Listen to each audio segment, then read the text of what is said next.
Hello everyone, welcome back to day 38 of Mahabharata series.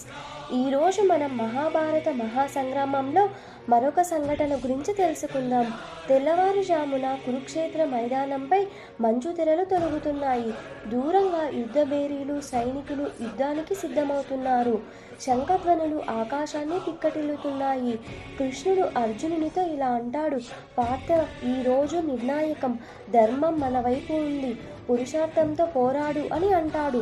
అప్పుడు ధర్మరాజు తన సైన్యాన్ని ఉద్దేశించి, వీరులారా, మన పోరాటం న్యాయం కోసం. భయం వదిలి ముందుకు సాగండి అని అంటాడు.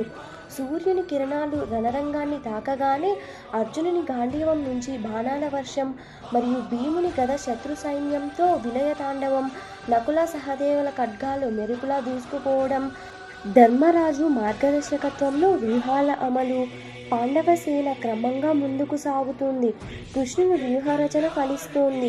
సూర్యుడు నెత్తి మీదకు వచ్చాడు. యుద్ధం మరింత తీవ్రమైంది. రథాల చక్రాల మధ్య నలిగిపోతున్న సైనికులు, ఏనుగుల తొండాలకు చిక్కి చితికిపోతున్న యోధులు, గుర్రాల డెక్కలపై రక్తపు మడుగులు, ఆకాశం నుండి గద్దల అరుపులు, నేలంతా వీరుల శవాలు. ఆ దినం మహాభారత యుద్ధంలో ఒక మైలురాయి. ధర్మం గెలుస్తుందనే ఆశ చిగురించిన రోజు. అయితే ఈ గెలుపు వెనుక ఎందరో తల్లుల కన్నీరు, ఎందరో భార్యల విలాపం, ఎందరో పిల్లలు దిక్కులేని స్థితి, ఎన్నో కుటుంబాలు విచ్ఛిన్నం. యుద్ధం ఎవరికీ మంచిది కాదని మరోసారి నిరూపించిన రోజే ఇది. Thank you each and everyone. Do follow and subscribe for more.